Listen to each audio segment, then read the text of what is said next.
तब हरिदास जी महाराज ने कृपा करी, उसे वृंदावन का दर्शन करने की शक्ति प्रदान करी, वो नेत्र दिए। और जब उसने वो, अभी तो देख रहा था जमुना जी बह रही हैं, बस यही हो रहा है, लेकिन जब उसने वो नेत्र प्राप्त किए संत की कृपा से, हरिदास जी की कृपा से, तो वो वृंदावन एकदम अलग था।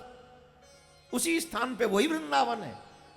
बोले कैसा वृंदावन है? बोले आप कल्पना नहीं कर सकते, इतनी सुंदर जमुना जी, उसके तट पे सुंदर सुंदर लता पताएं और प्यारे प्यारे घाट बने हुए हैं। और घाट भी कैसे, सिर्फ पत्थरों से नहीं, मणि इत्यादि उसमें जड़ी हुई हैं। ऐसे चमक रहे हैं वो किनारे, ऐसे चमक रहे हैं वो घाट, इस विश्व में तो वो दर्शन कभी हो नहीं सकता। इतना सुंदर वृंदावन, इतना दिव्य वृंदावन, इतना दिव्य वृंदावन के घाट।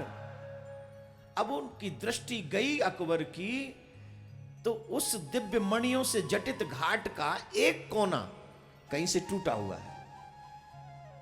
हरिदास जी महाराज बोले यही कोना तुझे ठीक करवाना। जट चरणों में गिर गया, महाराज क्षमा करो, मेरे तो बाप की भी बस की बात नहीं। इतने सुंदर सुंदर मणि इत्यादि में यहां दर्शन कर रहा हूं, ये तो मैं अपना सारा राज्य दाप पर लगा दूं तो एक पत्थर नहीं ला सकूंगा, ऐसा मिलेगा ही नहीं। मेरे यहां तो इतना सा भी नहीं है, ये तो कोना कहां से बनवा दूं? हरिदास जी बोले बड़ा घमंड कर रहा था, कह रहा था मुझे ये बनवाना, ये बनवाना, ये बनवाना है, ये छोटा सा कोना तू ठीक नहीं कर सकता? महाराज मैं ये सेवा नहीं कर सकता, क्योंकि मैं सब कुछ भी लगा दूं तो ये मणियां लाऊंगा कहां से? ऐसे रत्न लाऊंगा कहां से? ऐसी सुंदर यहां पे जो मणियों से जटित कलाकृति है वो कहां से, कौन बनाएगा? मेरे यहां तो मणियां ही नहीं है ऐसी। तब मेरे प्यारे अकबर का अभिमान हुआ, नष्ट हुआ। तो जो प्राकृतिक वृंदावन जो हमें दिख रहा है, अभी जो दिख रहा है, वो हमारी नेत्रों से यही दिखेगा, लेकिन जो अलौकिक, जो दिव्य वृंदावन है, ये तो तभी दर्शन होता है जब किसी भजनानंदी संत का कृपा तुम्हारे ऊपर हो जाए, तब वो दिव्य वृंदावन का दर्शन होता है। उस दिव्य वृंदावन को छोड़कर, उस दिव्य वृंदावन को छोड़कर मेरे कन्हैया किशोरी जी एक क्षण के लिए भी कहीं बाहर नहीं जाते हैं। राधे राधे बोलना पड़ेगा, जोर से बोलना पड़ेगा, और जोर से बोलना पड़ेगा। ऐसा दिव्य वृंदावन, तो वो वृंदावन बिहारी, वो बांके बिहारी, वो प्रियाकांत, वो कुंज बिहारी, एक क्षण के लिए आज भी वृंदावन में कन्हैया है, आज भी है, लेकिन दिखता उन्हीं को है जिनके ऊपर संत की कृपा है। उन्हें नहीं दिखता जो अपने किसी अभिमान में, पद के में, दौलत के में, परिवार के में, रूप के में, जवानी के में, जो किसी अभिमान में रहता है, उसे वो दिव्य वृंदावन का दर्शन कभी नहीं होता है, कभी नहीं होता है। तो उसी वृंदावन में, ब्रज में कन्हैया की बधाई देवे वाले, आहा